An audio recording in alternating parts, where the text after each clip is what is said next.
I have fought a very firm natural occurrence, war, and the world economy.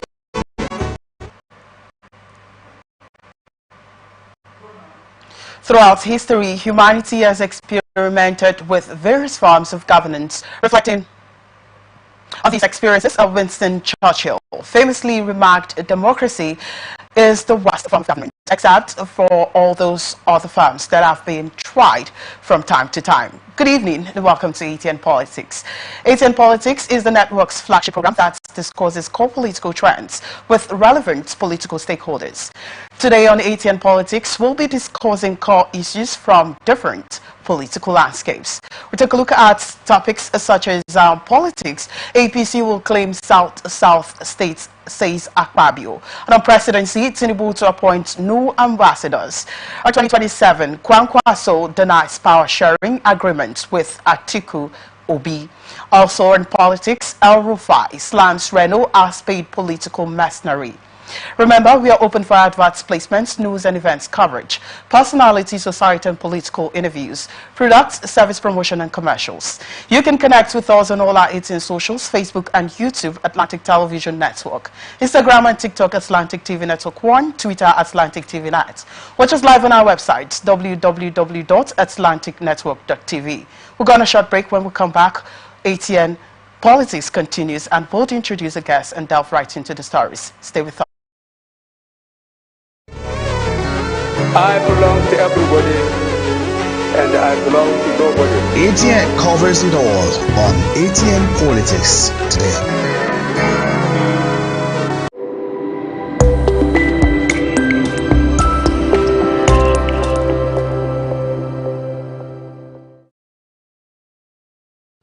From the lines across the ocean to the land beyond the mountains.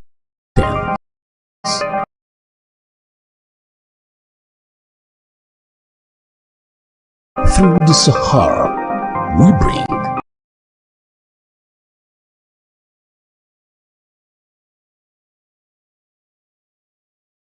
all the sport news, live analysis, expert discussions on trending stories in politics, business, socio-economic, sports, and documentaries.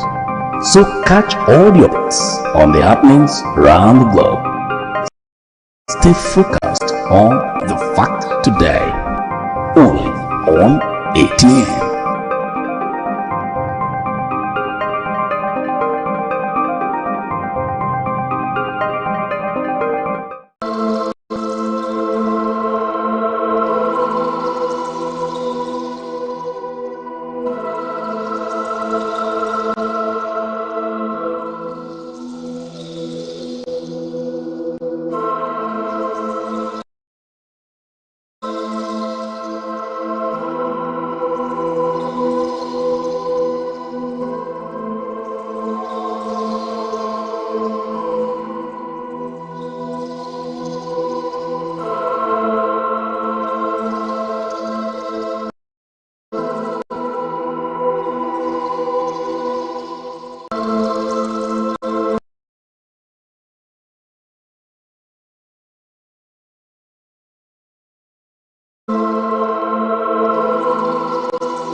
Thanks for staying with us. You're watching Atn Politics right here in Atlantic Television Network. And joining us today on Atn Politics is no other person than Dr. Henry Bassi, an educationist and public affairs analyst. Good evening. It's a pleasure having you on Atn Politics this evening. Thank you for having me. How are you doing? I'm good. And I'm very well, thank you. How's the festive season going on for you? well, it's going on well. All right. And we're trying our best to see how to fit in and then try our best too. All right, trying our best to see how to fit in. I love that. Anyway, let's delve right into the story for today. Senate President Godswill Akpabio has disclosed why he defected from the People's Democratic Party, PDP, to the All Progressives Congress, APC. Akpabio said he defected to APC to ensure that the ruling party claims all the states in the South ahead of the 2027 elections. The Senate President spoke while receiving Governor Monday Okwebolo of Edo State at his residence in Uyo, Akwa Ibom State capital. In a statement by Special Assistant on Media and Communication, Anietie Ekong, Akpabio said winning the states would change the developmental trajectory of the South region for good. He said under the APC administration, many of us decided there was no need for us to change the polling basket to enable us to represent the people at the national level and also have a say in what was going on in the country. So, when I made that strong movement to the APC, it was to move our people in the South region to the center. With the current political permutations going by all available indices, the ruling APC is poised to bring more states into its fold. ATN reports that the PDP controls Akwa Ibom, Rivers, Bayelsa, and Delta states, while the APC controls only Edo State. Well, I'd like to get your thoughts on this, Dr. Henry. APC will claim South states. That's coming from Senator Godswill Akpabio. Let me get your take on this one. Thank you very much once again. You're welcome. It is what is expected from somebody of his political standing. From the South region, being the number 3% in the federal government of Federal Republic of Nigeria. All right. And at the same time, he did that when the governor of Edo State paid him a visit in his home state, precisely Uyo, the capital of Akwa Ibom State. And so for that reason, trying to give the governor assurance that, look, come 2027, the APC, which he defected to as a political party, which gave him this platform to serve as the Senate President of Federal Republic of Nigeria, the APC will claim the entire state of the South. There's no doubt about that. It's a good speech, made by the high-ranking political officers in the South region. Before now, PDP used to control all these 6 states in the South region. All right. Comprising Cross River, Akwa Ibom, Edo, Delta, Bayelsa, and River states. But currently, APC has 2 states from the South, Edo and Cross River states. So when you look at it, PDP still dominate the South region. You understand? But for him, who has been a politician for a number of years now, to have said that APC will take over the entire South region, well, I don't want to say no. All right. I don't want to say no because that is a statement coming from him. But let's see how it plays out come 2027.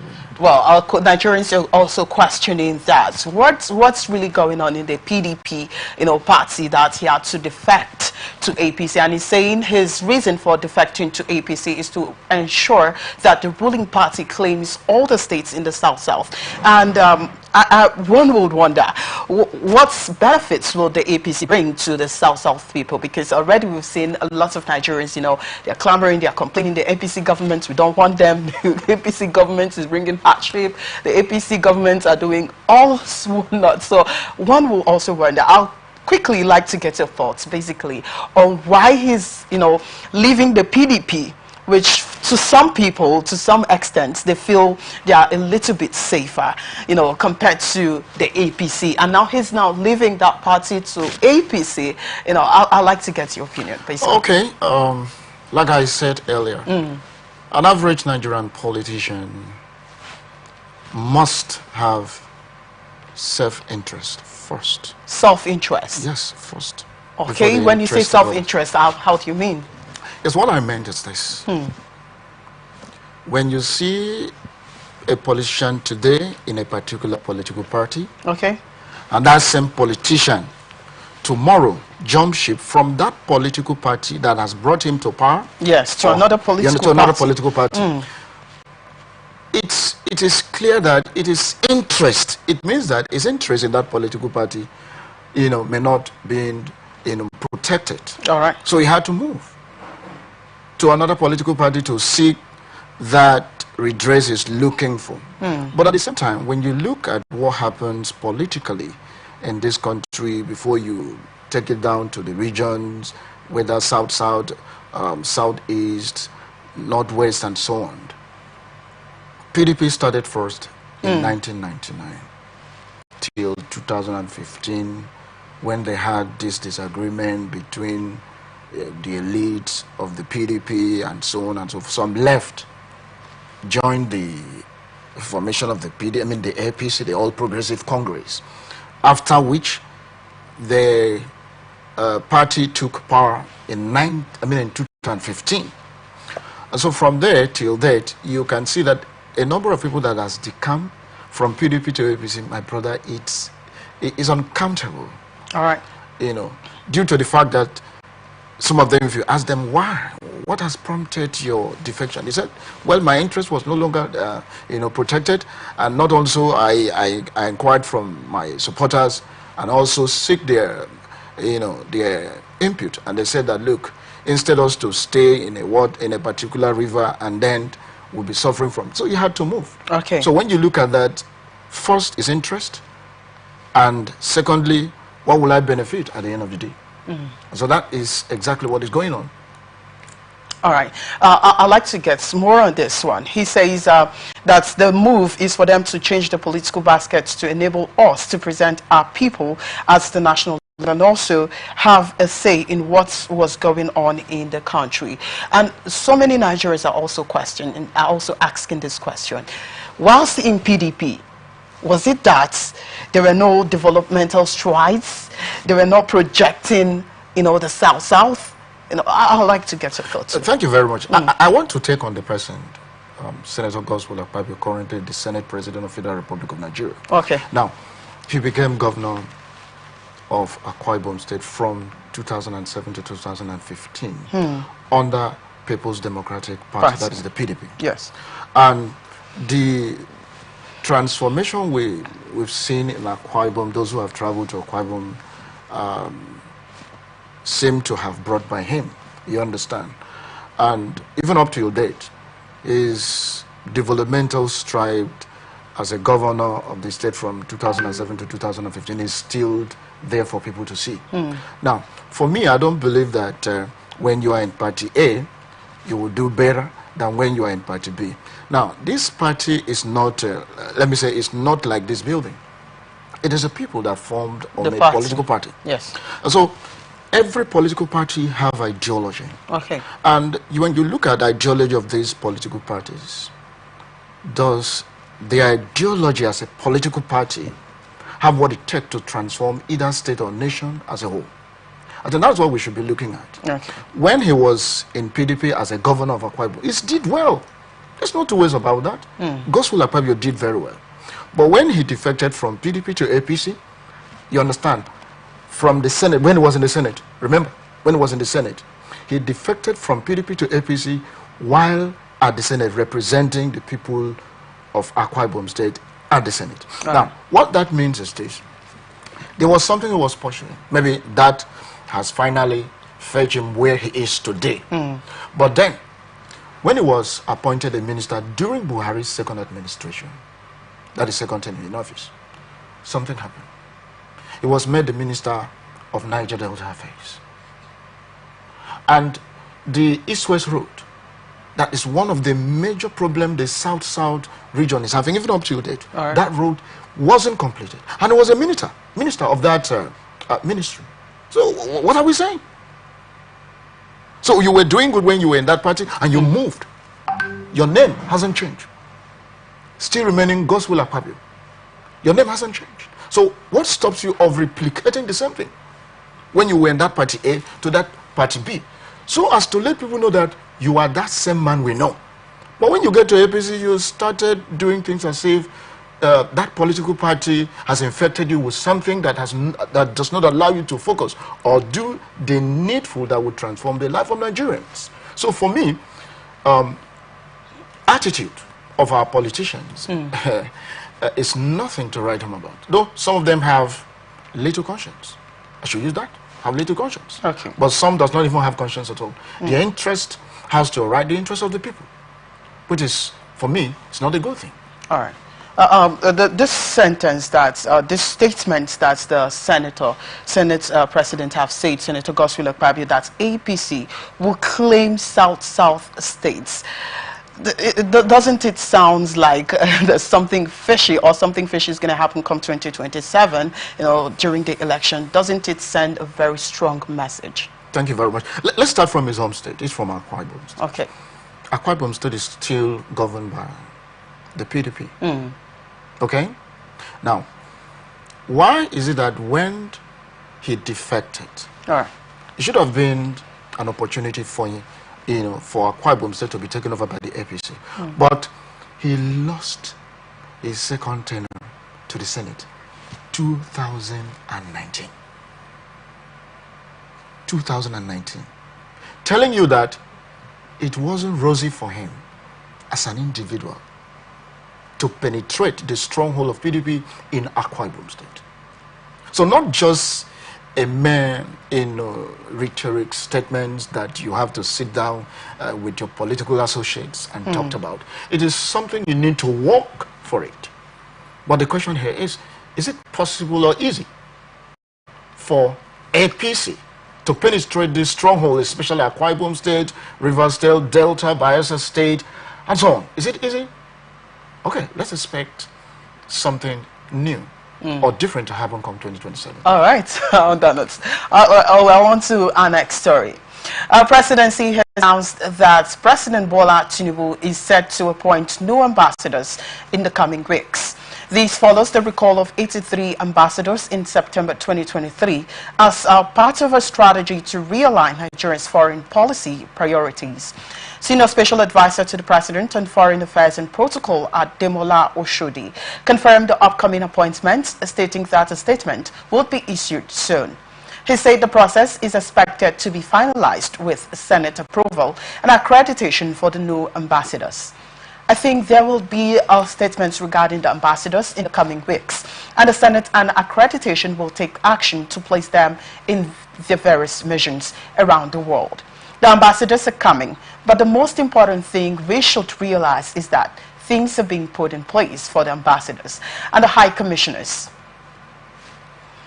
We have charged the affairs to the nations and consul generals that have been sent, more of a prelude to the ambassadors' arrival. The foreign missions are not in their straits.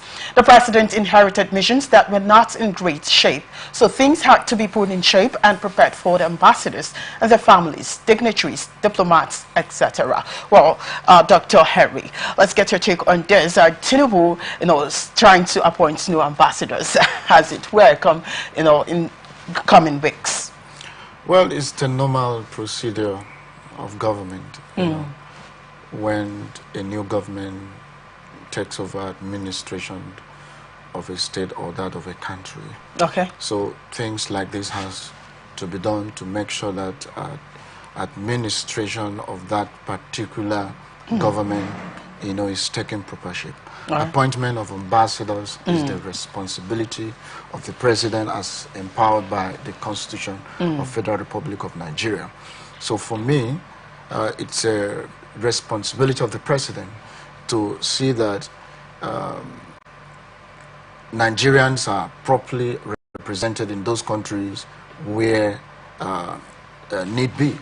So I think it has a duty to send the nominees to the National Assembly. Where they will be screened for accreditation. You understand? You understand. So if at the end of the day they are satisfied to be screened and all of that, then they will send back to the president for the normal thing to be done, and the posting will also be made at the end of the day. So for me, it's a normal routine of the government to ensure that those who have to represent Nigeria in various countries in the world are being made. All right, it's quite interesting that you also made mention that things have been set in place, the ambassadors are coming, and that the most important thing is that things are being put in place for these ambassadors and the high commissioners, right? Now, one would think, what would be the possible benefits we could get from these commissioners, or from these ambassadors, I beg your pardon? Okay, ambassadors are their countries in another country. Sure. And what effect does this have on the masses? Well, it has to do with the programs of the government of his parent country to be projected in that country. Not only that one, you also look at the diplomatic ties of Nigeria to that country which they will be representing their country. At the same time, they will be working hand in hand with the Ministry of Foreign Affairs to ensure that the programs and programs of government in Nigeria is projected. Now, secondly, you see, sometimes we have problem of appointing the right person to be in that position. It's a diplomatic duty. Though we have careers and non-careers ambassadors appointed by these people to represent us. But when you look at those countries where the relationship of Nigeria is very strong, like the UK, the US, the India, the China, and the rest of them. So those who will be sent to this country must be those persons who have diplomatic understanding or experiences where they can represent Nigeria and make sure that what is expected of them is carried out without any remorse at the end of the day. All right. Well, from this same article, they say that the president inherited missions that were not in great shape, and so things to be put in shape and prepared for the ambassadors and the families, dignitaries, and diplomats. So what's this confidence that these ambassadors are those ambassadors that are in good shape? Well, it has to do, like I said, every ambassador represents his country in a foreign land. And that's why when you look at the portfolios, whether you are a high commissioner, ambassador, and so on and so forth, you must ensure that the ties that relate your country to that country is properly projected. Because if anything happens, you'll be the first person the president will call, especially when it has to do with the citizens of Nigeria in that country. All right. You understand? The president will not call me or call anybody else. It's his ambassador that represents Nigeria in that country that the president will call. What is it that I'm hearing? What have you been able to do? So he will be in his position to brief the president and say, okay, this and that has been done. And if the president is not satisfied, he can say, okay, let us send a delegate to go and know what actually has happened. But then, it's not just on that. It has to do with the development that can be transferred from one country to another. Do you understand the point now? So when these things are being done on a cordial relationship, now when you have a sad relationship from this country to that country, do you think that they will have that trust on you? The answer is no. So for me, this is the right time.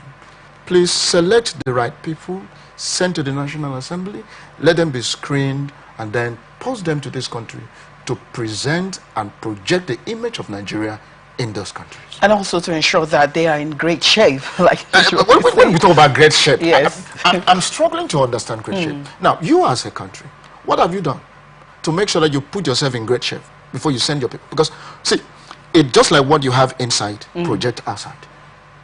So you cannot have wrong thing inside and you expect good thing to come out. No. So let us let's first of all build Nigeria to be great. So that when we send an ambassador to their country to represent us, we say yes. I've heard good thing about you. I know that your country is developing from this level to that level. So not just saying great, great, great as a mere speech or talk. No. Well, probably the national assemblies would also screen these Well, individuals and these ambassadors, and they will definitely represent us so well. So that Nigerians will not be disappointed. All right. Thank you so much. You're watching ATN Politics. We're going to short break right now. When we come back, ATN Politics continues. Stay with us. I belong to everybody, and I belong to nobody. ATN covers it all on ATN Politics today.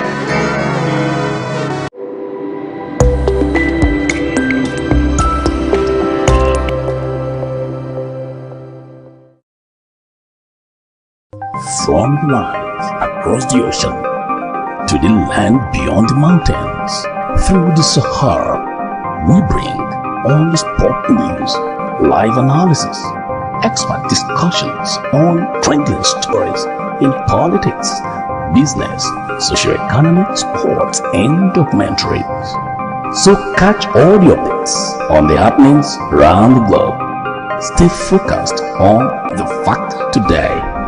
Only on ATN.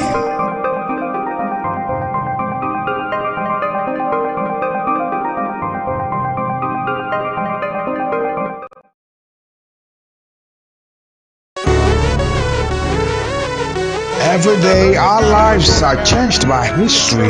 We are one people, all of us. Leaders, politics, Nobody's ambition is what I have fought very firmly. natural occurrence, war, and the world economy. I belong to everybody, and I belong to nobody. ATN covers it all on ATN Politics today.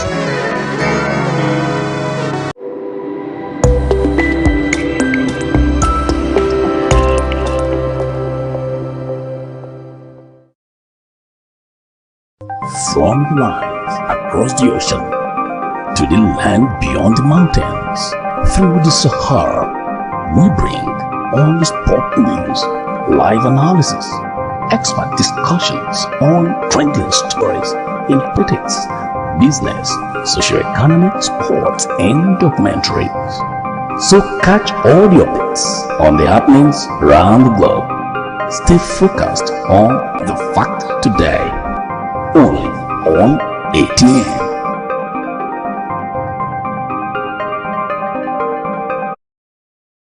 Thanks for staying with us. You're watching ATN Politics right here on Atlantic Television Network, and joining us today on ATN Politics is no other person than Dr. Henry Bassey. And on to our story for today. 2023 presidential candidate of the New Nigerian People's Party, NNPP, Senator Rabiu Musa Kwankwaso, has denied entering into a power-sharing agreement with Alhaji Atiku Abubakar and Peter Obi, his counterparts in the People's Democratic Party, PDP, and Labour Party. Kwankwaso debunked the rumors in an interview with newsmen. Social media reports indicated that the former Kano governor had agreed to serve as president for only 4 years. Kwankwaso's term, according to the reports, would be preceded by Atiku's 4-year single term and succeeded by Obi's 2 terms of 8 years. The 2023 NNPP candidate said he was unaware of such claims but had been informed that Atiku's camp had been meeting with regional leaders, including clerics, to propagate the narrative. He said, "This issue deeply angers me to hear that respected elders are spreading lies about something that never happened. I was told that nearly 45 clerics were gathered and informed about this fabricated story. I do not appreciate this at all. They were told that I had agreed to a deal where Atiku would serve for 4 years, I would serve for another 4 years, and Peter Obi would serve for 8 years. This is completely false. Such an agreement never existed." He said he left the PDP for the NNPP because of deceit and humiliation in the PDP and has never regretted the decision. Such lies and deceit are precisely why he left. Myself, Peter Obi, Wike, and others all left. Now they are coming back asking us to help those who humiliated us to achieve their goals, Kwankwaso said. Dr. Harry. this is quite interesting. Revealing all that actually happened in the PDP. My goodness, I'd like to get It's interesting that this comes from him, Senator Rabiu Kwankwaso. All right. Of trying to debunk or denies the release that was made some times ago that it's about entering into agreement with Peter Obi and Atiku and Obi and the rest of them. Now, when you look at this is what I said last Thursday when I appeared on this program. All right. This administration is 1 year plus, and a lot of political intrigues has been on all this while. People saying something, this group also coming out to counter it. You have all political intrigues coming in at this time, that we have economic problem. Seriously, let us be very candid to ourselves. Nigeria as a country has economic problem. Okay. Unless a blind person wouldn't see what is going on. But as those who have eyes and have seen what is happening will know that economic problem of this country need urgent attention. Then back to the denying of the alliance with Atiku and Obi, as said by Senator Rabiu Kwankwaso. It's politics. What you are saying is politics.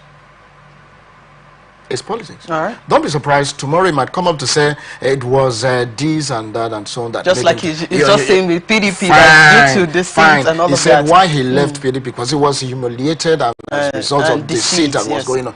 What deceit? Is there any one politician in this country that has not been in this game of deceit, humiliation?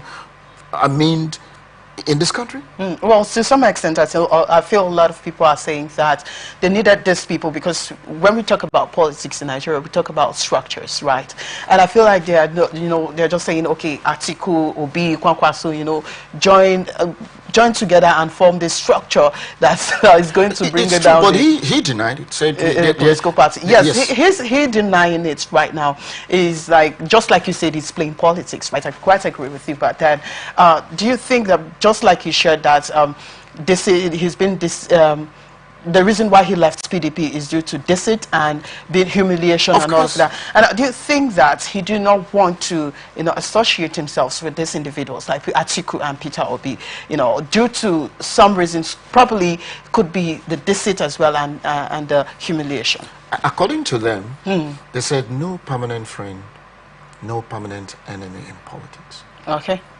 That's the ideology of Nigerian politicians. They can be your enemy today in and the morning. Tomorrow. Not even tomorrow. It's right. It's 2-5. You said so. Okay. They can be your enemy in the morning. Then in the afternoon or in the evening, they are your friend. So I know that for them to talk about coming together, form an alliance to wrestle power with the current party in power, it's not an easy task. It needs a cognate effort from those who feel that, look, we have what it takes to wrestle power from the party that is in power currently. But then, we need to look at it from a different perspective. How is it possible? Currently, we have a president from the southern part of Nigeria, precisely from the southwest region, right? Which is President Bola Ahmed Tinubu, right? Good. And it is expected that South will rule for 8 years, if this is what they want, okay? The South will rule for 8 years. And if it happens that you have those political bigwigs from the North, like Atiku, Kwankwaso, coming together, how are they going to play this game? Because it will be expected that if at all at the end of the day, let's assume that Tinubu, failed to secure victory come 2027, okay? Somebody from the South, whether from the southeast, south-south, or southwest, until when the South has finished ruling this country for 8 years, then the North can take over from them. But then, you see, all these intrigues, all these statements that is coming from this group and that group, like I said from the beginning, it's politics. But let them also know that 3 of them, when you talk about Atiku, you talk about Obi, you talk about Kwankwaso, they are big wins. They have large volume of supporters. Obi has it, Atiku has it, Kwankwaso has it.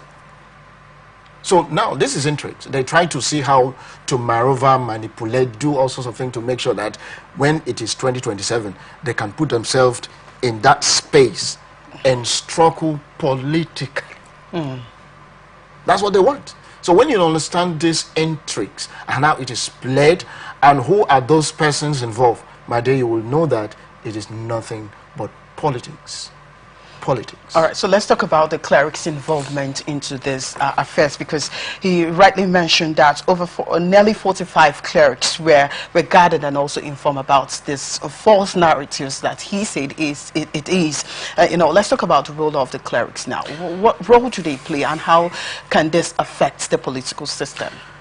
You see, when the clerics are involved in politics, so to say, sometimes is very shameful. Let me use that word. It's very shameful because we expect the clerics to always stand on the path of truth. Okay.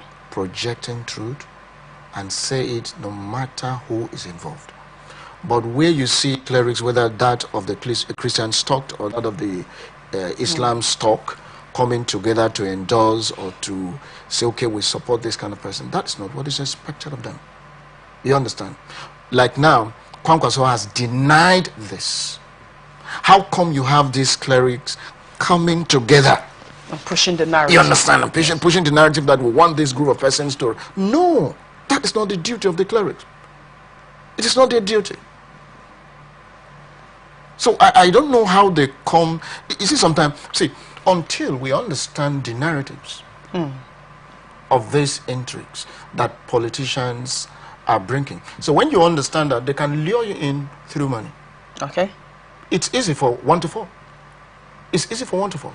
And so sometimes they may even gather these clerics and say, okay, we have this for you people. You've been doing a good work, praying for us, doing this and so on and so forth. We want you to continue to support them. And somebody will not know that that is a trap. All right. Okay. Well, let's delve into a last story for today on Atn Politics. Former governor of Kaduna State, Nasir El-Rufai, on Monday slammed Reno Omokri, the former aide to ex-president Goodluck Jonathan, over comments accusing him of being frustrated for not being appointed a minister by President Bola Tinubu. El-Rufai described Omokri as a political mercenary retained by any paying person or government. He also referenced a past case of alleged identity theft, where an American woman accused Omokri of using her son's name, Wendell Simlin, in an attempt to link the former Central Bank of Nigeria governor, Lamido Sanusi, to the terrorist group Boko Haram. Omokri had tweeted on Sunday, Nasir El-Rufai is just being clever in expressing his frustration at not being made a minister by attacking the funding of a rail project in Lagos by the federal government. Under Buhari, Nigeria took out a $2 billion loan to build a railway in Niger Republic. Did El-Rufai complain then? Not at all. Today, that same Niger is now hostile towards Nigeria. If we can build a railway worth $2 billion, which was 10% of the Niger Republic's GDP at then, for a foreign country, simply because General Buhari's father was from the Niger Republic, why shouldn't the federal government contribute towards building a railway in Lagos State?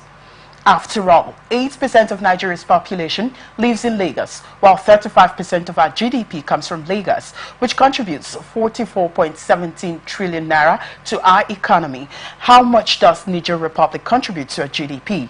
Did the federal government under Jonathan not also spend $1.2 billion building the Abuja to Kaduna Superfast 187-kilometer railway? In response, El-Rufai shared pictures in X of Omokri protesting against Tinubu's election and making unflattering remarks about him. El-Rufai's comment sparked reactions within the political sphere, particularly among All Progressives Congress chieftains. Some viewed his remarks as an affront to President Tinubu's administration. Senator Shehu Sani, a former lawmaker representing Kaduna Central, criticized El-Rufai for commenting on alleged nepotism in the Nigerian National Petroleum Company Limited. Sani accused El-Rufai of hypocrisy, stating that he failed to criticize former President Buhari for nepotism during his 8-year tenure. Sani, via his ex-handle, wrote, There were people who were silent when Buhari was filling political offices with his kinsmen and have now found their voices to speak out when the equation doesn't favor them. Let's not make reference to the nepotism that marginalized Southern Kaduna for 8 years. Kaduna was an apartheid state for 8 years, Sani added. Well, we're going to stop there. It's quite a long read. We are out of time right now. We're going to stop there. I'd like to get your thoughts on this one quickly. Being slammed, El-Rufai slamming Reno Omokri and also calling him a political mercenary. Yes. What do you make out of that? Thank you. You see, El-Rufai is somebody I used to respect so much. All right. Because of his academic background, and from what is happening currently is not really projecting his image on the good light. Now, coming from somebody like Reno Omokri, that he is, not doing this or that. When you read those figures of $2 million, $1.2 million, and so on and so forth, it's alarming. But for me, it's an alleged thing. It's not proven. It's not proven anywhere. But looking at Reno Omokri and his alleged statement on the Nasir El-Rufai. All right. El-Rufai responded by saying that Reno Omokri is nothing but a political machinery. Yes. It's laughable. Yes. You understand? And a lot of Nigerians, even before now, lots of Nigerians have been saying that, Omokri is been someone that works for either anybody that could literally pay him, right? So that has been trending for quite a long time before El-Rufai, come up with this. So one would wonder, is that really the case when it comes to political sphere? Do you do something? I know a lot of politicians are for, personal benefits for themselves. They need to benefit, for themselves. But then when it comes to this aspect, right, do you see Reno Omokri playing a clean card? Thank you very much. Let me quickly say something on that. Looking at Reno Omokri all this while, after the exit of former President Goodluck Jonathan in 2015, all right, where he served. Well, quickly, we're out of time. We're getting out. Where he served in that government. And so you see that Reno Omokri wasn't a fan of Buhari Mohammed as a former president of Federal Republic of Nigeria. But I look at it this way. See, sometimes let us keep sentiment apart and face reality. And I think because of all this sentiment that sometimes we project on this person, on that person, that has cost us where we are today. That has taken us, instead of us to be at the front, we're at the back. All right. So for me, is supporting Tinubu because Tinubu is his king's person. I want to believe that. All right. Then why was he coming hard on Buhari, that Buhari was not doing that? I don't want to compare the both administration, but we can use our tongue to count it. You understand? I understand all of this. But for me, please, sentiment should be kept apart, and let us focus on how to revive this country and put Nigeria on the right path. Thank you so much, Dr. Harry Bassi, for your insightful analysis and comments for today. Really appreciate it. Dr. Harry Bassi is an educationist and public affairs analyst. Thank you so much. This is where we wrap it up on Atn Politics today. We are open for adverts, placements, news and events coverage, personality, society and political interviews, products, service promotion and commercials. Remember, you can connect with us on all our Atn socials, Facebook and YouTube, Atlantic Television Network, Instagram and TikTok, Atlantic TV Network 1, Twitter, Atlantic TV Network. Watch us live on our website, www.atlanticnetwork.tv. Peace and unity are the pathways to progress. Thank you for watching. I am Victor Peter. Every day, our lives are changed by history. We are one people, all of us. Leaders, politics, nobody's ambition is what I have fought very firmly. natural occurrence, war, and the world economy. I belong to everybody, and I belong to nobody. ATN covers it all on ATN Politics today.